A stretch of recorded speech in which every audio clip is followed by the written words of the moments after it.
Hello everyone, welcome to GLC IAS. I am your educator Akansha Behre with some more new questions based on environment and science. So let's begin with our today's first question.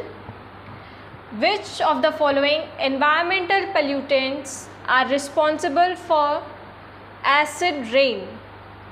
Acid rain के लिए कौन से air pollutants responsible हैं? Options are carbon dioxide and nitrogen, carbon monoxide and carbon dioxide, nitrous oxide and sulphur dioxide और ozone and carbon dioxide. So first of all acid rain क्या है? जो हमारा नॉर्मल रेनफॉल जो होता है, अगर उसका वाटर एसिडिफाई हो जाए मतलब उसका जो pH वैल्यू है वो 5.6 से कम होगी, लेस देन 5.6. रेन वाटर का pH जो है लेस देन 5.6 हो जाएगा तो वो क्या हो जाएगा? एसिडिक हो जाएगा. pH वैल्यू या pH स्केल में क्या होता है? 0 to 14 रेंज होती है, जिसमें 7 इज योर न्यूट्रल. 7 वैल्यू किसको डिनोट करती है? न्यूट्रल को. 7 से जब हम 0 की साइड बढ़ेंगे तो एसिड स्ट्रेंथ बढ़ती है, और 7 से 14 की साइड जब हम मूव करेंगे तो बेसिक स्ट्रेंथ बढ़ती है. तो 5.6 कहाँ लाई करेगा? एसिड रेंज में लाई करेगा. सो जो नॉर्मल रेन वाटर होता है, अगर उसका pH 5.6 से कम हो जाता है तब वो एसिडिफाई हो जाता है और वो कॉज करता है क्या? Acid rain. नाउ अब ये एसिड रेन होता कैसे है? एसिडिफिकेशन होता है रेन वाटर का, वो कैसे होता है?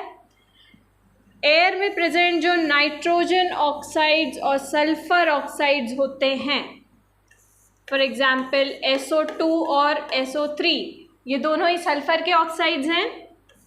जब ये एटमॉस्फेयर में प्रेजेंट मॉइस्चर से रिएक्ट करते हैं, मॉइस्चर जो रहता है एटमॉस्फेयर में वो किसके फॉर्म में प्रेजेंट है? वाटर मॉलिक्यूल के फॉर्म में प्रेजेंट है. सो जब ये सल्फर ऑक्साइड्स वाटर से रिएक्ट करेंगे या मॉइस्चर से रिएक्ट करेंगे तो ये बनाते हैं H2SO4, that is sulphuric acid. और जो नाइट्रोजन के ऑक्साइड्स हैं दैट इज NO और NO2, जब वो एटमॉस्फेरिक मॉइस्चर से रिएक्ट करते हैं तब वो HNO3 बनाते हैं. HNO3 is your nitric acid, and these both sulphuric acid and this nitric acids are responsible for the acidification of rain water. So acid rain कौन कॉज कर रहा है? Nitrogen oxides and sulphur dioxide, which are the major air pollutants. So the correct option is C. All right. Next question is 22nd March is celebrated as World Water Day. What was its theme in 2021? 2021 World Water Day की जो theme थी वो क्या थी? Valuing water. ठीक है, तो ये ईयर 2021 की थीम थी, याद रखेंगे, है ना. और वर्ल्ड वाटर डे 2022 जो था, मतलब 22 मार्च 2022 की जो थीम थी वो क्या थी? Ground water making the invisible visible. Making invisible visible मतलब ग्राउंड वाटर जो है वो इनविजिबल है, सो इनविजिबल को विजिबल बनाना. तो ये 2022 की थीम थी. आपसे एग्जाम में मेनली 21 की थीम पूछ सकता है. तो वर्ल्ड वाटर ईयर 2021 की थीम थी valuing water. So the correct option is C. Next question is what is the chemical name of potash alum? Options are potassium aluminium sulphate, potassium aluminium silicate, magnesium sulphate और potassium nitrate. What is potash alum? Potash alum क्या होता है? हिंदी में जिसको फिटकरी बोलते हैं वो होती है आपकी alum, and it is chemically potassium aluminium sulphate. Chemical composition क्या होता है उसका, कंपाउंड क्या है वो, पोटेशियम एल्यूमिनियम सल्फेट। नेक्स्ट ये जो आपका पोटेशियम एल्यूमिनियम सिलिकेट है ये होता है माइका। याद रखेंगे माइका जो है वो पोटेशियम एल्यूमिनियम सिलिकेट है और जो पोटैश एलम है वो पोटेशियम एल्यूमिनियम सल्फेट है, इसको याद रखना है, ठीक है। Then magnesium sulphate is your Epsom.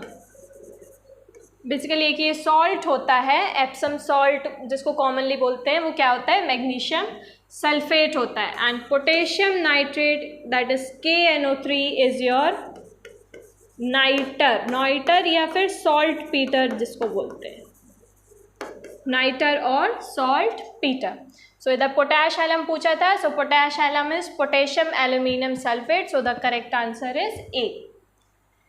Next question is red data book is associated with, red data book किससे एसोसिएटेड है, वर्ल्ड बैंक, WHO, WTO और IUCN। So red data book क्या है, रेड डेटा बुक ऐसी book है जिसमें जो endangered species हैं हमारे अर्थ की।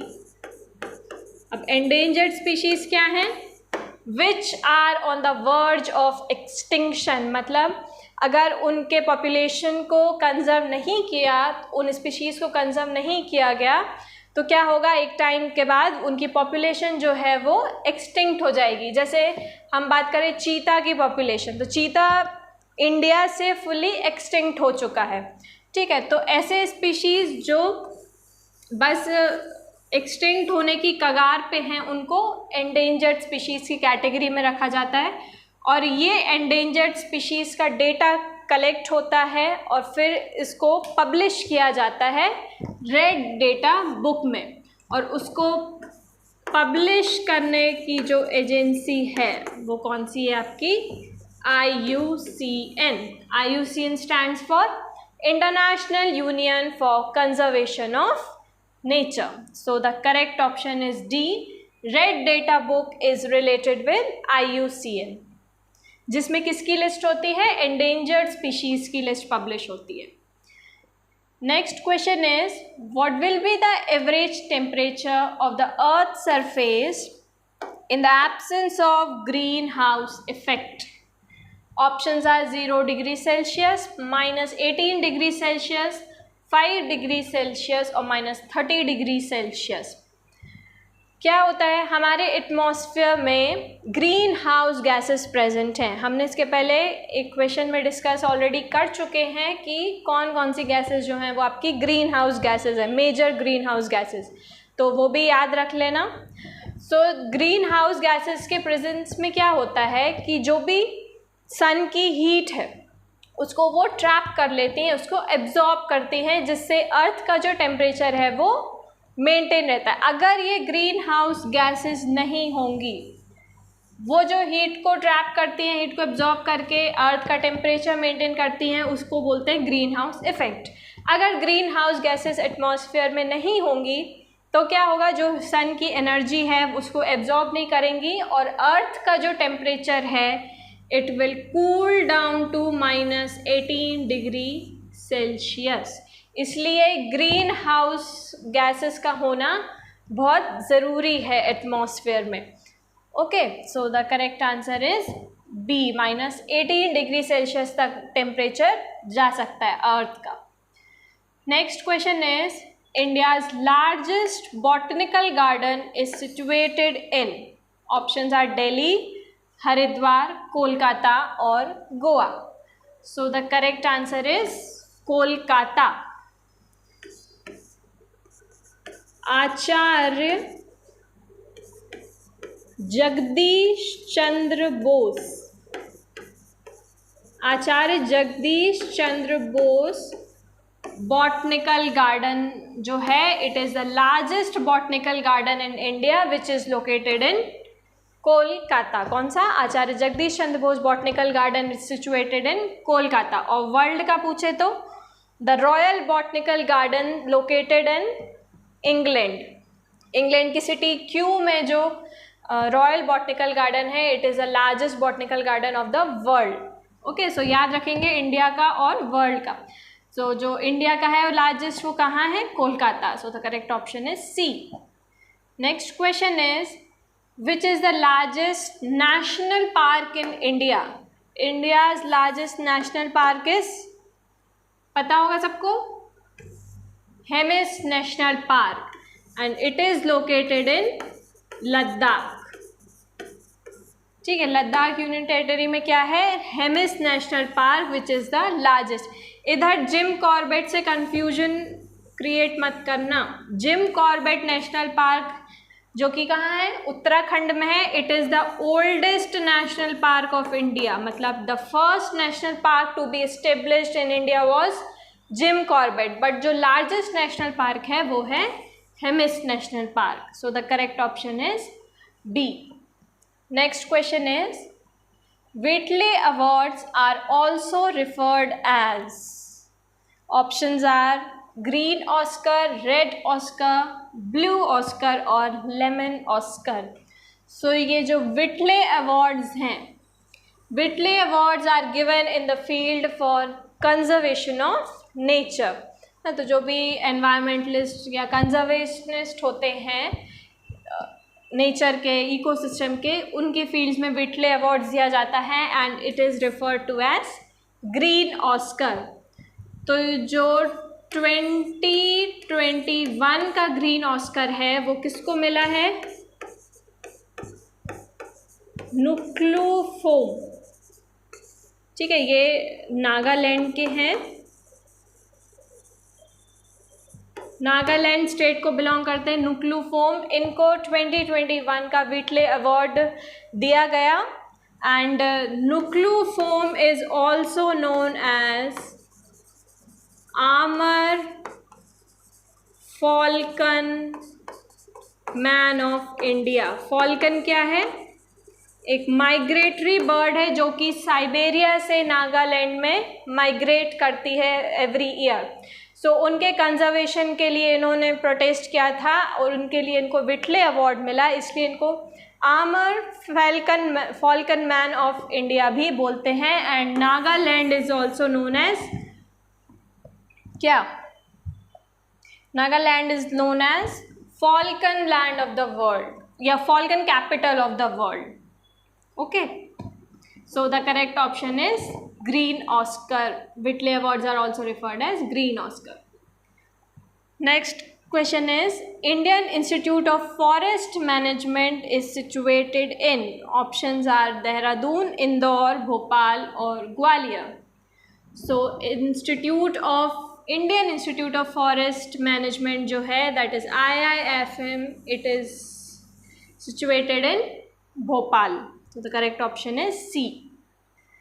Next question is which of the following is the driving force of any ecosystem? Options are carbohydrate, biomass, carbon or solar energy. Driving force of any ecosystem. Ecosystem में basically क्या होता है? Ecosystem कैसे चलता है? क्योंकि उसमें एनर्जी का फ्लो होता है। जब एनर्जी का फ्लो होता है तभी इकोसिस्टम की वर्किंग होती है ना। तो बेसिकली वो जो एनर्जी होती है वो किस फॉर्म में होती है? देखो, इकोसिस्टम में हम फूड चेन्स की बात करते हैं। फूड चेन्स कहाँ से शुरू होती है? प्रोड्यूसर से शुरू होती है, जो कि क्या होते हैं आपके ग्रीन प्लांट्स। ठीक है, तो ये क्या करते हैं? सोलर एनर्जी को ट्रैप करते हैं और उसको यूज़ करके अपना फूड बनाते हैं, और फिर जब हम जो भी कंज्यूमर्स हैं जब वो इन प्रोड्यूसर्स पे फीड करते हैं तो जो एनर्जी है वो कंज्यूमर्स में ट्रांसफ़र होती है। तो ऐसे जो फ्लो ऑफ एनर्जी है वो इकोसिस्टम में चलता रहता है। तो जो अल्टीमेट सोर्स था हमारा वो क्या था? सोलर एनर्जी तो है, क्योंकि प्लांट्स सबसे पहले सोलर एनर्जी से ही अपना एनर्जी ले रहे हैं, उसको केमिकल एनर्जी में कन्वर्ट करके बाकी इकोसिस्टम में फिर फ्लो कर रहे हैं। सो किसी भी इकोसिस्टम का जो ड्राइविंग फोर्स होता है वो होती है solar energy, that is sunlight. Option D is the correct answer. Next question is established in 1952, the National Institute of Virology is located in Pune, Bangalore, Noida और चेन्नई. So जो नेशनल इंस्टीट्यूट ऑफ वायरोलॉजी है, it is situated in Pune, that is NIV. ठीक है, establish कब हुआ था? 1952 में, and Pune में लोकेटेड है. वायरोलॉजी क्या है? It is the study of viruses. Virus की जितनी भी स्टडी होती है वो किस में आती है? वायरोलॉजी में आती है. So national institute of virology कहाँ है? पुणे में. So the correct option is A. Next question is which of the following is known as the protein factory of the cell? Options are nucleus, mitochondria, ribosome और lysosome. So जो cell के ribosomes होते हैं, they are responsible for the protein synthesis. Cell के अंदर जितना भी protein का फॉर्मेशन होता है, जितने भी प्रोटीन्स बनते हैं, वो कौन बनाता है? राइबोसोम बनाता है. इसलिए इसको protein factory of the cell बोलते हैं. माइटोकॉन्ड्रिया को क्या बोलते हैं? माइटोकॉन्ड्रिया में ATP प्रोडक्शन होता है, मतलब एनर्जी का प्रोडक्शन होता है, इसलिए इसको क्या बोलते हैं? Power house of the cell. And lysosome जो हैं, दीज आर द, हमने अभी देखा था लास्ट वीडियो में, I think, lysosomes are the suicidal bags of the cell. क्यों इनको सुसाइडल बैग्स बोलते हैं? क्योंकि जब स्ट्रेस की कंडीशन होती है तो ये अपने ही सेल को डिस्ट्रॉय करते हैं, इसलिए ये सुसाइडल बैग्स हैं. So mitochondria is a power house of the cell because ATP production takes place in mitochondria. Ribosome is the protein factory of the cell, क्योंकि जितना भी प्रोटीन सिंथेसिस है सेल के अंदर, वो कौन करता है? राइबोसोम करता है. और जब सेल को डिस्ट्रॉय करना होता है तो वो काम कौन करता है? Lysosome. So it is the suicidal bags of the cell. Nucleus क्या करता है? इन सारी प्रोसेस को जो कंट्रोल करता है, जैसे हमारे बॉडी के जितनी भी प्रोसेस है उनको कौन कंट्रोल करता है? ब्रेन कंट्रोल करता है. वैसे ही एक सेल के अंदर जितनी प्रोसेस होती है उसको न्यूक्लियस कंट्रोल करता है. Okay, so the correct option is C. Ribosome is known as the protein factory of the cell. Next question is what is called the pacemaker of the human heart? Options हैं lymph node, SA node, AV node और brain. क्या पूछा है? Pacemaker of the human heart. अब ये pace maker क्या है? पहले तो ह्यूमन हार्ट में क्या होता है? हार्ट ब्लड को पंप करता है और फिर पंप करके सर्कुलेट करता है. तो ह्यूमन हार्ट क्या करता है? जिसको हार्ट बीट बोलते हैं, है ना, जो पंप करता है हार्ट, उसको बेसिकली हार्ट बीटिंग बोलते हैं. सो जो एवरेज हमारी हार्ट बीट रेट होती है वो कितनी होती है? 72 बीट्स पर मिनट. ठीक है, इसको हार्ट रेट बोलते हैं. तो जो एवरेज या नॉर्मल हार्ट रेट होता है हमारा, वो क्या होता है कि 1 मिनट में 72 बार जो है हार्ट वो पंप करेगा या बीट करेगा. सो इस चीज़ को मेंटेन करने का काम किसका होता है? पेस मेकर का. पेस मतलब क्या होता है? किसी चीज़ की स्पीड को हम पेस बोल सकते हैं. तो ये क्या है? बेसिकली एक स्पीड ही तो है, बीट्स पर मिनट. ठीक है, तो उसको कौन मेंटेन करेगा? पेस मेकर मेंटेन करेगा. और जो हमारे हार्ट का नेचुरल पेस मेकर होता है, जो इस हार्ट रेट को मेंटेन करने का काम करता है, वो होता है SA node, that is sinoatrial node. Short में SA नोड बस याद रखेंगे कि SA नोड होता है, AV नोड से या लिम्फ नोड से कंफ्यूज नहीं करना. SA node is the natural pacemaker of the human heart. क्या होता है? ऐसे नोड से इलेक्ट्रिकल इम्पल्स जनरेट होता है और उस इम्पल्स को हार्ट जो है वो डिटेक्ट करता है और बीट करता है. ठीक है, फिर ऐसे पर्सन्स जिनमें ये ऐसे नोड जो है वो वीक हो जाता है, कभी एज के साथ वीक हो जाता है या फिर कुछ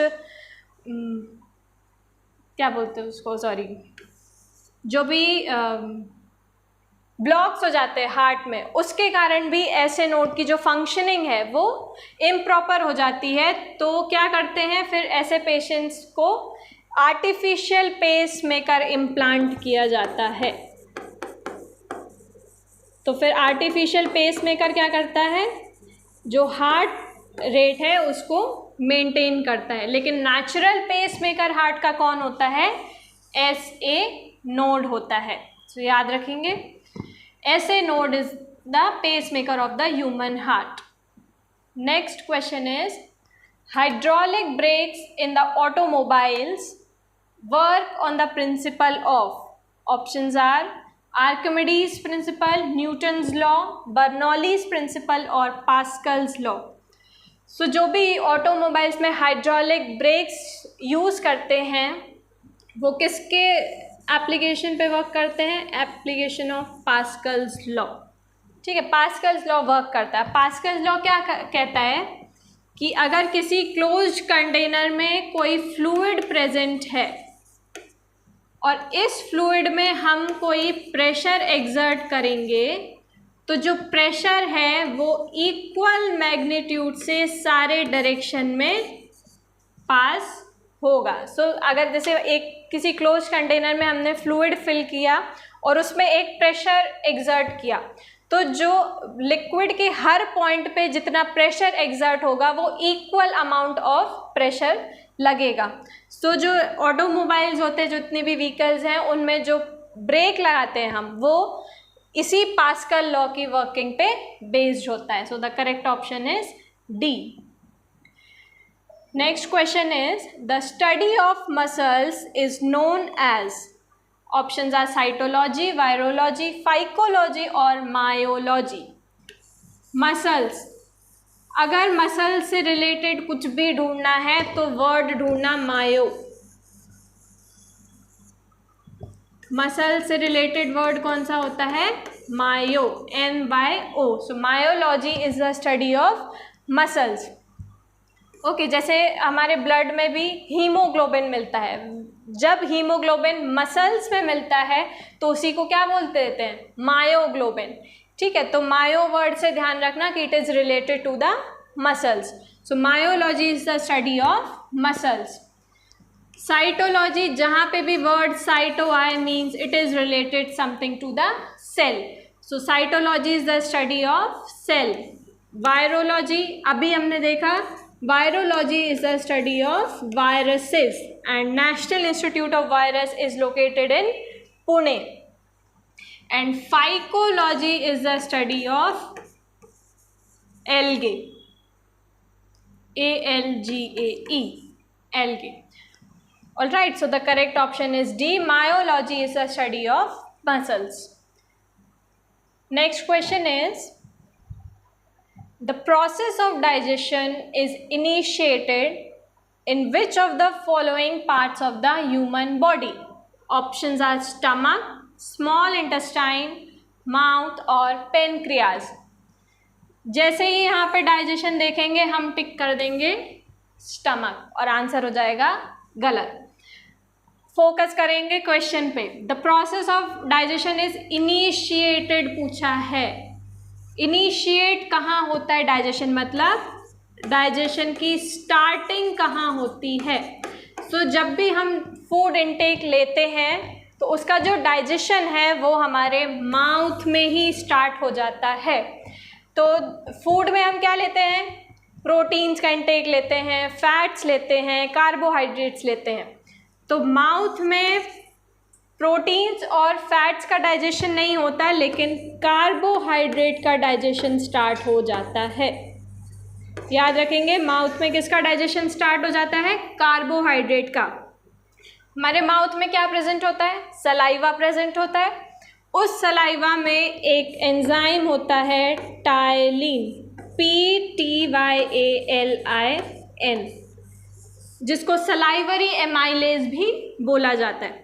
तो ये टाइलिन एंजाइम क्या करता है, जो ये कार्बोहाइड्रेट्स हैं इनको माल्टोज में कन्वर्ट कर देता है।